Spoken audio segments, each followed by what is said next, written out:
अखिल जगस्वामी साप सदा शिव मल्हारी मणिमल्ल संहारक ऐश्वर्य प्रदाता शक्तिदाता जय दुरी गणाधीशित आदिरुद्र श्री मातंड भैरवा।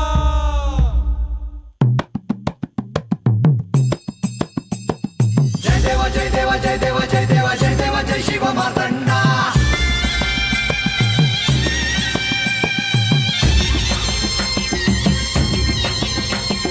जय देव जय देव जय देव जय देव जय देव जय शिव मातंडा।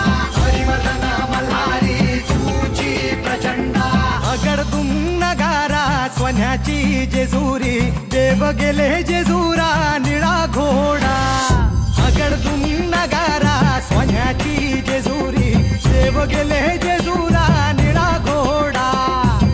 पाव में तोडा कमरी कर पटा बिहिर मस्तकी तुरा। खोबऱ्याचा कुटका भंडाऱ्याचा भडका बोल अहंकारा सदानंदाचा येळकोट सदानंदाचा येळकोट।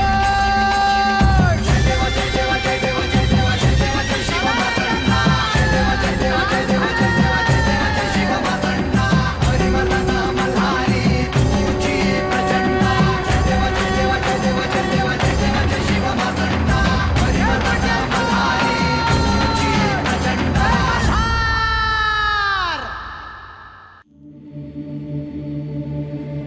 पण मग गणपतीने दिलेल्या त्या अभिमंत्रित बाणाचा तुम्ही उपयोग केला? होय, कारण अंतराळात असलेल्या त्या 3 पुरांना आणि त्यावर असलेल्या त्या 3 असुरांना मारण्याचा तोच एक मार्ग होता।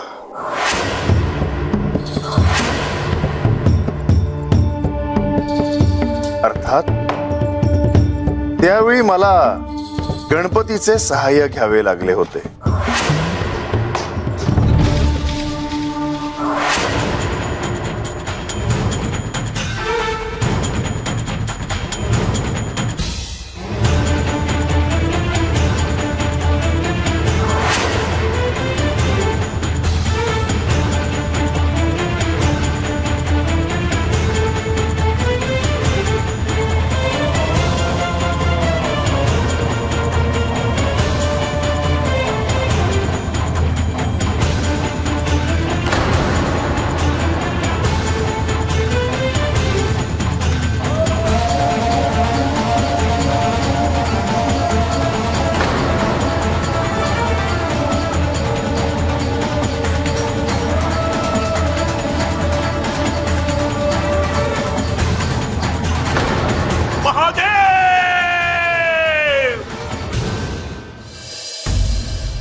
समस्त सृष्टी आणि ब्रह्मांडावरील संकट संपले आहे।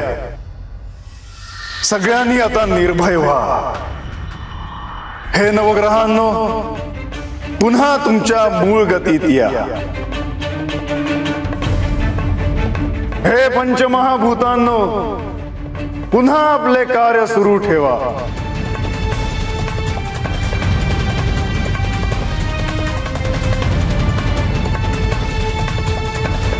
हे ऋषी मुनींनो, पुन्हा आपले जप तप ध्यान यज्ञ सुरू ठेवा आणि धर्म जागवून चैतन्याच्या लहरी सर्वत्र पसरवा। हे देवी देवतांनो, तुम्हाला अर्पण केलेले यज्ञ भाग स्वीकारून सर्वांवर कृपा करा। जेव्हा जेव्हा संकट येईल तेव्हा तेव्हा मी येईल आणि तुम्हाला त्या संकटातून दूर करेन, पण सत्य सोडू नका, कारण जिथे सत्य आहे तिथे मी आहे। शुभम भवतु। जिथे गणपती आहे तिथे कसलंही विघ्न नाही।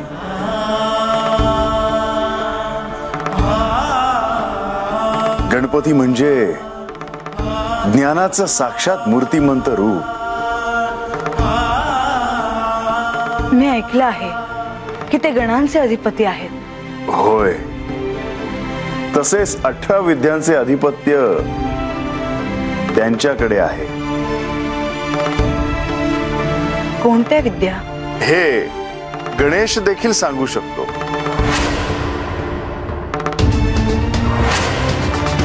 हो गणेश, तुला हे ठाऊक आहे? होय.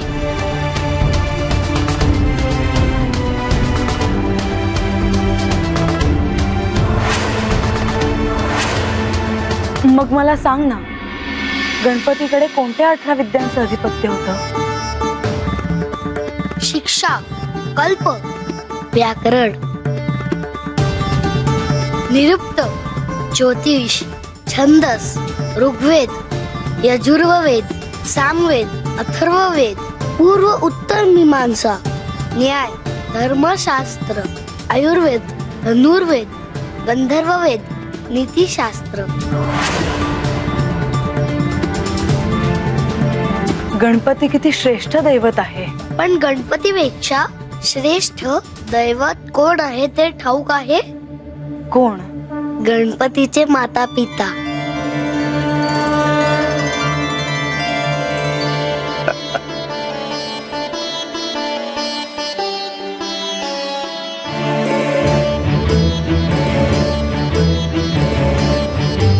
मी हरवून गेले गणपतीच्या कथेत. आज गणपतीविषयी सांगताना इथेच थांबूया. मी भोजनाची व्यवस्था पाहते. हो.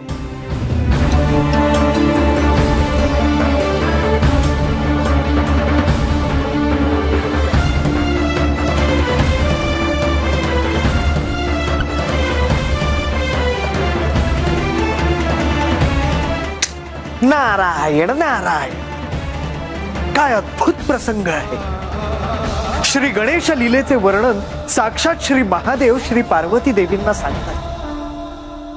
श्री म्हाळसा देवींना याचे स्मरण नाही. ही देखील एक प्रकारे गणेश लीलाच आहे. कैलासात श्री गणेश श्री पार्वती देवी, नंदी, गण, मूषक यांच्या सोबत वाढले, परंतु त्यात जयाद्रीही होती याचे विस्मरण त्यांना कसे होईल. या जन्मोत्सवाच्या वेळी बानूला जरी स्मरण नसले तरी स्वतः श्री गणेश यावेळी तिच्याकडे जातील असे मला वाटते. या निमित्ताने दोघींनाही स्मरण होण्यास सहाय्य होईल. या मल्हारी चरित्राचा परमोच्च क्षण जेव्हा येईल तेव्हा श्री गणेश सहाय्य करून त्या दोघींनाही गतजन्माचे स्मरण करून देतील. या मल्हारी चरित्रात त्यांचे स्थान अढळ आहे. श्री महादेवांनी श्री पार्वती देवींना जे वचन दिले होते त्याचे साक्षी श्री गणेश होते. याचाच अर्थ जोपर्यंत आदिशक्तीला जाग येत नाही, तिला तिच्या मूळ स्वरूपाचे स्मरण होत नाही, तोपर्यंत श्री गणेशांचे कार्य अपूर्णच राहणार. ओम गणानां त्वा गणपतिं भवामहे कविं कवीनामुपमश्रवस्तमं ज्येष्ठराजं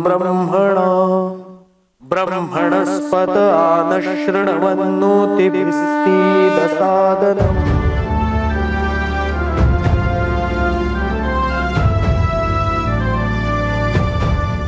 श्री गणेशांच्या जन्मोत्सवाच्या काळात ते इथे जेजुरीवर आहेत, हा एक विलक्षण योगच म्हणायचा. ह्या शिवलीलेत त्यांचे स्थान आणि कार्य खूप मोठे आहे देवी. कृतयुगातील ह्या शिवलीलेत कोणतेही विघ्न येऊ नये ह्यासाठी जसे श्री खंडेरायांनी आपल्यावर दायित्व सोपवले आहे तसेच त्यांच्यावर देखील दायित्व सोपवले आहे. आणि प्रत्यक्ष विघ्नहर्ता श्री गणेशच इथे असताना विघ्न येईलच कसं? देवी, श्री गणेश आणि ह्या शिवलीलेचं एक दृढ नातं आहे. ह्या शिवलीलेची सुरुवात झाली ती मधु आणि कैटभ ह्या दैत्यांपासून. मला ठाऊक आहे, ब्रह्मदेवांनी या सृष्टीच्या रचनेसाठी श्री गणेशांना प्रसन्न करून घेतले तेव्हाचा हा काळ. होय देवी, त्यावेळी मी योग निद्रेत होतो आणि ब्रह्मदेव श्री गणेशांची तपश्चर्या करत होते.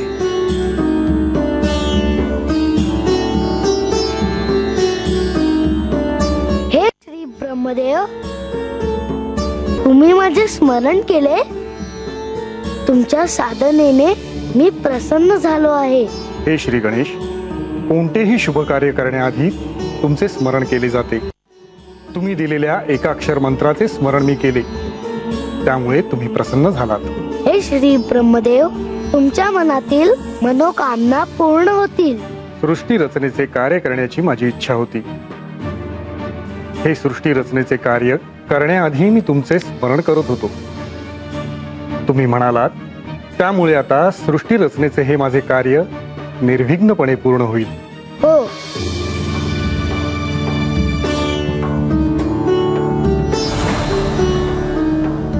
आणि त्याच वेळी मधु आणि कैटभ ह्या सृष्टीत जन्माला आले.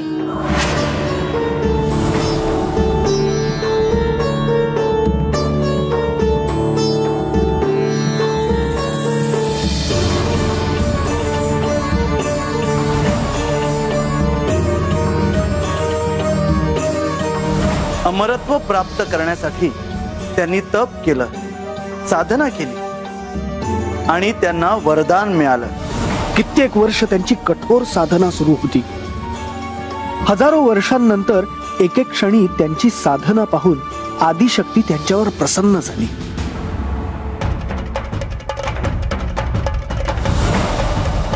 मधु, कैटभ, मी तुमच्या साधनेवर प्रसन्न झाले आहे. तुम्हाला काय वरदान हवे आहे? हे आदिशक्ती,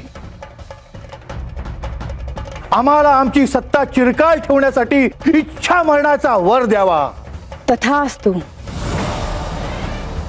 परंतु ह्या साऱ्यापासून तुम्ही अनभिज्ञ होता, कारण तेव्हा तुम्ही योगनिद्रेत होता. त्यावेळी मधु आणि कैटभाने उन्मत्तपणे ब्रह्मदेवांचे वेदच सागराच्या तळाशी नेऊन ठेवले.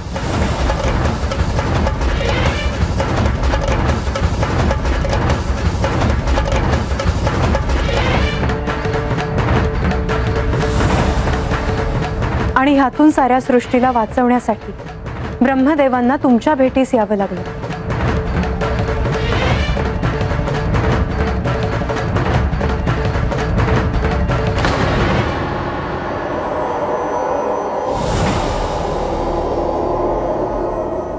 हे माधवा, जागे व्हा, डोळे उघडा. योग निद्रेतून जागे व्हा नारायणा. हे ब्रह्मदेव, आपण येथे क्षीरसागरात कसे येणे केले? हे नारायणा, मधु आणि कैटभ या दैत्यांनी त्यांच्या अत्याचाराने सर्वत्र हाहाकार उडवला आहे. साऱ्या सृष्टीच्या रचनेचे आधार असलेले वेद त्यांनी नेऊन समुद्राच्या तळाशी ठेवलेले आहेत. त्यांचा वध करून ते वेद जर देवांकडे परत आले नाहीत तर अनर्थ होईल नारायण. त्या दोघांचे हे असे धाडस होईल याची मला कल्पना नव्हती. प्रत्येक दैत्याला त्याच्या तपश्चर्येमुळे वरदान मिळतं आणि तो अहंकारी बनतो. या दोघांचंही असंच झालं असावं. परंतु आता त्यांना शासन हे करायलाच हवं. त्यांचा वध करून सृष्टीवर आलेले संकट दूर करावे नारायणा. तसेच होईल ब्रह्मदेव. आपण निश्चिंत असावं. अशा प्रकारे कोणीही सृष्टीला वेठीस धरू शकत नाही. या सृष्टीचे दायित्व आम्हा त्रिमूर्तींवरच आहे आणि म्हणूनच मला सृष्टीचे संरक्षण करण्यासाठी मधु आणि कैटभ यांना युद्धाचे आव्हान देणं भाग पडलं. मधु, कैटभ, तुमच्यामुळे सगळी सृष्टी भयभीत झाली आहे. जर तुम्हाला तुमच्या प्राणांची पर्वा असेल तर हे सगळं तात्काळ थांबवा, नाहीतर तुम्हाला तुमच्या प्राणांना मुकावं लागेल.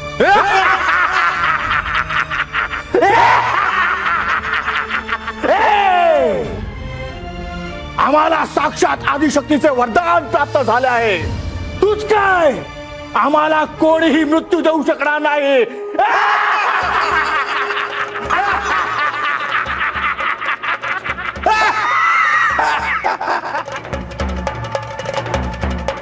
कित्येक वर्ष तुमचं आणि त्या दानवांचं युद्ध सुरूच होतं. तुमच्या हातून त्यांचा वध कधी होतो हे बघायला सगळेजण आतुर होते. परंतु तो क्षण काही केल्या येत नव्हता. आणि तो क्षण आलाही नसता जर श्री महादेवांनी मला सांगितलं नसतं की मी युद्धाला प्रारंभ करण्याआधी श्री गणेशांचे स्मरण करायला विसरलो आहे. आणि म्हणूनच श्री महादेवांनी सुचवल्यानंतर तुम्ही एका निर्जन टेकडीवर जाऊन श्री गणेशांचं नामस्मरण केलं.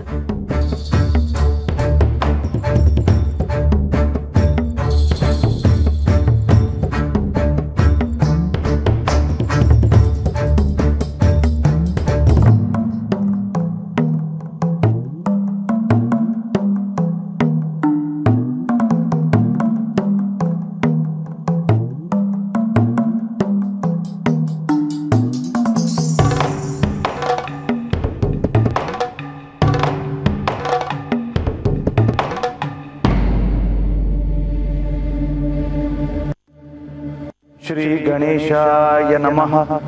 श्री गणेशाय नमः. श्री गणेशाय नमः. श्री गणेशाय नमः. श्री गणेशाय नमः. श्री गणेशाय नमः. श्री गणेशाय नमः. श्री गणेशाय नमः. श्री गणेशाय नमः. हे श्री विष्णू, तुम्ही माझे स्मरण केले.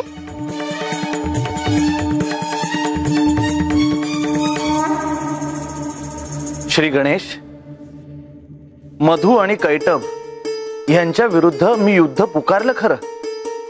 गेले कित्येक वर्ष ते युद्ध सुरू आहे. परंतु या युद्धाला प्रारंभ करण्याआधी तुमचे स्मरण करणे माझ्याकडून राहून गेले. तुम्ही त्रिमूर्तींपैकी एक आहात. ह्या सृष्टीचे पालक आहात. तुम्हाला सृष्टीचे संरक्षण करणे अनिवार्य आहे. मधु आणि कैटभ ह्यांचा विनाश आता तुमच्याकडूनच होणार. आद्य गणेशांच्या नामस्मरणाने कोणतेही विघ्न दूर होतं ह्याचा प्रत्यय आता मलाही आला आहे. तुम्ही खरोखरच विघ्नहर्ता आहात श्री गणेश.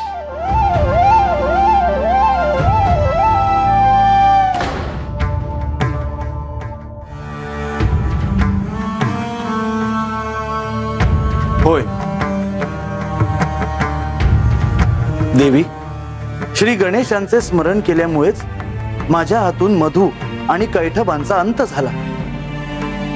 त्यांच्यामुळेच त्या ठिकाणी मला सिद्धी प्राप्त झाली.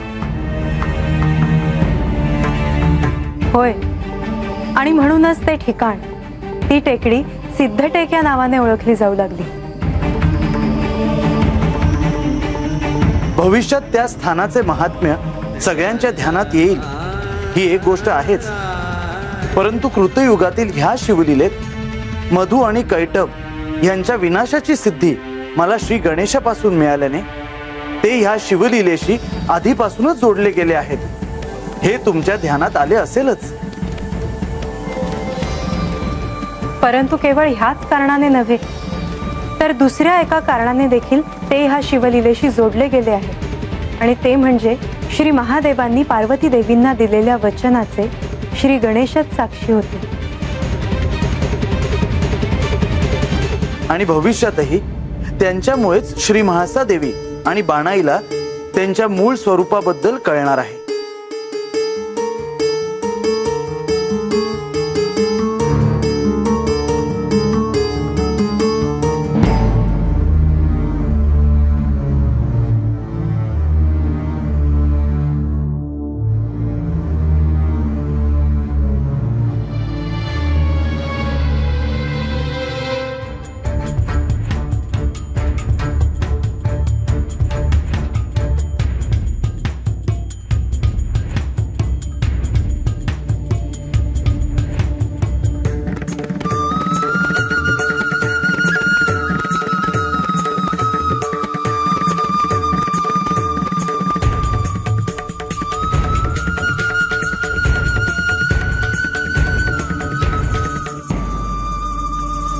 नारायण नारायण.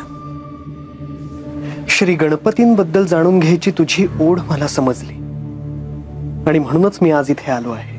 वय महाराज, मला ठावा आहे कम्या त्यासनी गेल्या जन्मात कवा तरी भेटले असणार, पर या जन्मात मला त्यांच्याबद्दल काय बी आठवत नाही बघा.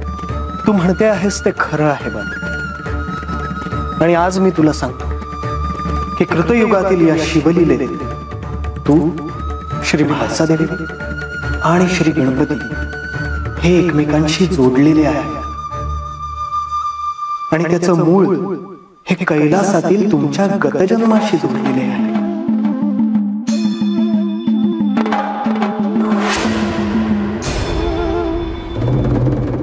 आणि ते सत्य असं आहे ज्यामुळे तुझा श्री खंडेरायांशी विवाह झाला.